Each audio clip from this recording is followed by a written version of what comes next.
This is the Energy Shift Show podcast, where we talk about spirituality and how to live your best life today. All it takes is a shift in perception. Hello, beautiful souls. Deb here, and I'm so excited you're joining me for today's show. As CEO of the Harmonic Sovereignty Studio, my goal with the podcast is to motivate you by sharing insights and also take you along as I speak to knowledgeable people that I have found inspiring to me throughout my years as an energy medicine practitioner and intuitive guide. I cover topics that I'm passionate about, all things under my 3 pillars of attune, anchor, and amplify. Attune into your energy and your inner wisdom to gain clarity on what truly matters for your passion in life and your well-being. Anchoring grounds your insights with practical tools and daily rituals that support sustainable, soul-aligned growth. And amplifying, well, that elevates your impact and vitality by expanding your energy, sharing your gift, and creating lasting change from a place of alignment.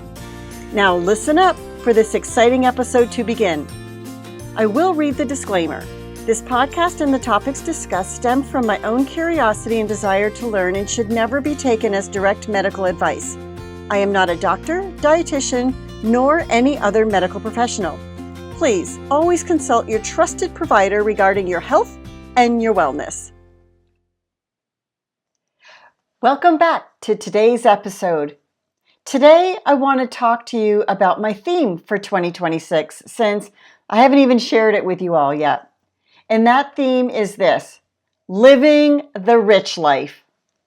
Now, when I say rich, I'm not talking only about money, although financial support and overflow can absolutely be part of that.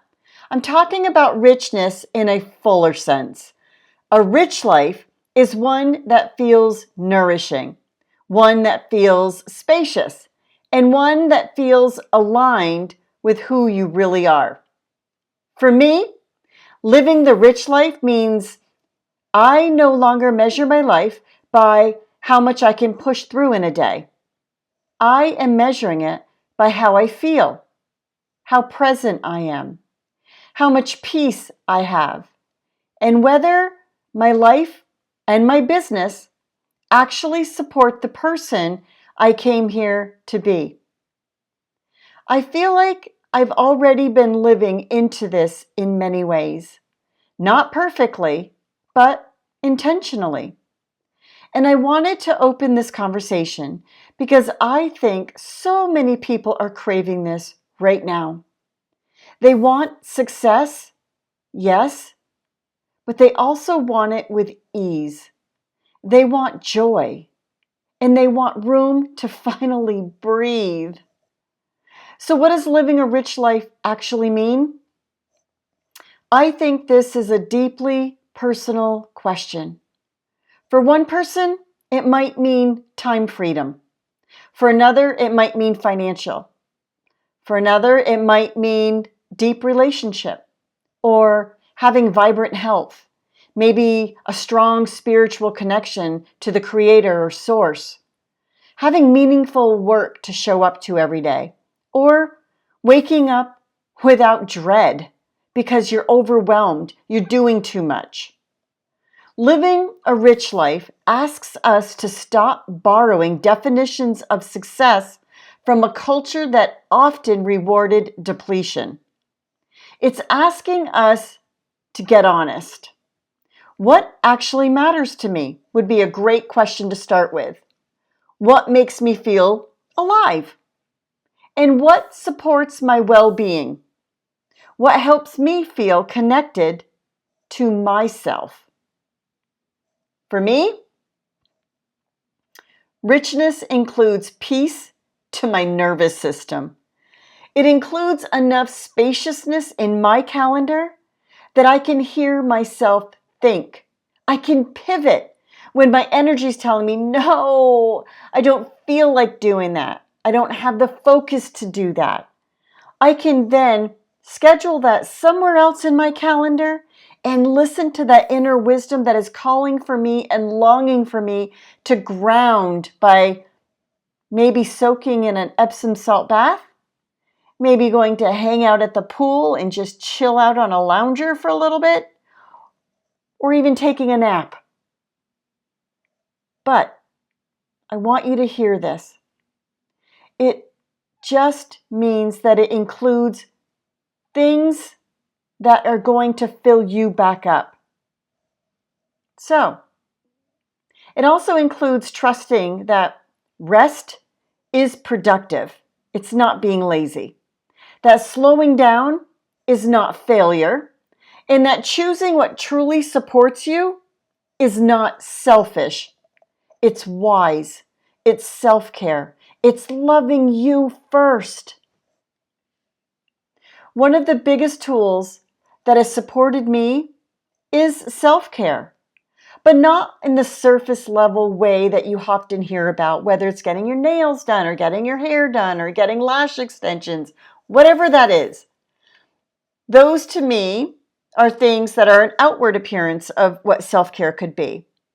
I selfishly like to do a pedicure because I want to look at my toes on my own when I'm laying in bed at the end of a day. It just makes me feel pretty. It's what it does for me. I don't need to have my lashes done. I don't need to have my fingernails done because I'm always having my hands either in water or in the dirt. That's me. It's just my quirkiness in who I am, and I'm comfortable enough to talk with you about that. So, what do you need to feel supported in your body, in your mind, and in your spirit today? I can tell you, sometimes for me, it does look like quiet time. It looks like maybe saying no to something that I really am tugging and feeling obligated to say yes to. But I actually take care of myself and say no. Sometimes it looks like stepping away from the computer to go take a nap. So let's talk about naps for a moment, shall we? Because I think rest is still so misunderstood. Studies are now coming out showing how beneficial naps can be for a reset in your system. We live in a world that often celebrates overworking and underresting. But naps, pauses, and moments of deep restoration can be incredibly powerful. They help us to reset. They help us listen to our inner voice. And they help us return to ourself. And in other cultures, they already honor naps and know how important they are. Like in Japan, during the workday, you can take a nap at your desk. Or in Spain, in other European countries, they know the importance of a midday siesta. I have learned that when I honor my need for rest instead of pushing past it, I show up better. I show up clearer, I'm kinder, I'm more creative, I'm funnier, I'm happier, and I'm more connected. Rest is not a reward for finishing something. Rest is part of how we live a life well. Another tool that's been incredibly important is doing an energy audit. An energy audit is simply a way of looking honestly at everything in your life and asking, does this drain me? Does it sustain me? Is it energizing me or is it depleting me? Does it make me happy or does it make me sad? You can do this with your own work tasks or your relationships, your commitments, your habits, and even the way that you move through your home. And what that looked like for me was, you know, that corner of the house that you just keep throwing shit into and you keep saying, oh, I'll get to it one day, but it's piling up and piling up and piling it up. Just trust me on this one. Give yourself 30 minutes on a timer and go get into that and clear all that clutter out. you're going to feel a relief. You're going to feel like you're energized. You're going to feel like, oh my God, why did I wait so long? Just trust me on this one. I'm speaking from experience. So, are you ready? I want you to ask yourself, what gives me energy? What is consistently depleting me? What feels completed? I don't need to keep doing it. I can pass on to somebody else. What feels nourishing? What am I still doing out of obligation rather than in my energy alignment? This kind of reflection, it can be so revealing because often we don't realize how many little leaks that we are tolerating until we slow down enough and we recognize them. Living the rich life means becoming more honest about your energy. It means recognizing that your energy is one of your greatest forms of currency. Where it goes truly matters. So, I want to invite you into your own reflection. What does living a rich life look like for you? For me, it might be getting an ice cream tonight. That to me would be living a rich life. Having the opportunity to just get in the car on a nice weather day, go get an ice cream. There's something about that that feels rich for me. Now, what should this mean? Let's take a look at that. Not what social media says it should look like, or not what your family taught you what it should look like. I'm just asking you, what feels rich in your body? What feels rich in your heart? What feels rich in your spirit? What kind of peace to you feels rich? What kind of relationship feels rich? What kind of work feels rich? Because trust me, when you are in alignment and you get up every day to go do what you came here to do on this planet, to make it a better planet, it doesn't exhaust you. It fills you up. You start getting out of bed with excitement, seeing how the day's going to unfold in front of you. It's a pretty cool experience. Maybe richness looks like having a slower morning, a later start to your morning. Maybe it looks like having coffee with your loved one in the morning. Starting your day off that way, that can be really rich.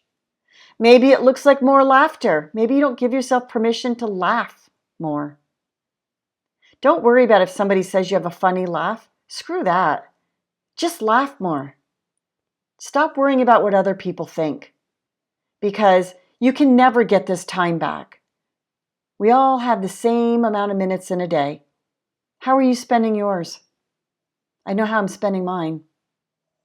Maybe richness looks like enough margin in your week to take care of yourself without guilt. Maybe instead of going straight home, you give yourself permission to go stop by the lake and just sit in your car and look out and enjoy the view. Enjoy what God gave us to live on this beautiful planet. Maybe it looks like just simplifying things for yourself. Maybe it looks like finally giving yourself permission to want what it is that you want and not doing it because your partner wants it or your kids want it. There is no one right answer here, but there's power in asking the questions. And then asking another one. What is one shift that you could do to support that version of your life that you want, that you desire? Not someday, right now. If 2026 is asking anything of me, it's this: to keep choosing richness over rushing, presence over pressure, and alignment over appearance. Living the rich life is not about perfection. It's about devotion. It's about building a life that feels true, a life that supports your well-being, your purpose, your joy, and your humanity. So today, I invite you to pause and ask yourself, what would a rich life look like for me? And what might I change if I gave myself permission to live that life? Thank you for being here with me today. If this episode resonated, share it with someone that you think could benefit from it. And if you're ready to look more closely at what is energizing you and what is draining you, start with a simple energy audit. You can get it over at my website for free. Your rich life may be closer than you think.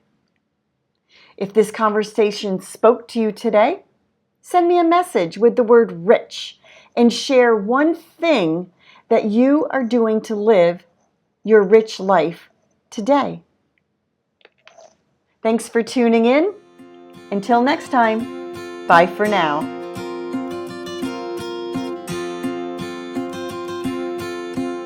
Thank you so much for listening to today's episode. If you enjoyed this episode and it aligned with your frequency and the goal of living your best life, you can connect with me at harmonicsovereignty.com or debbiesottegren.com.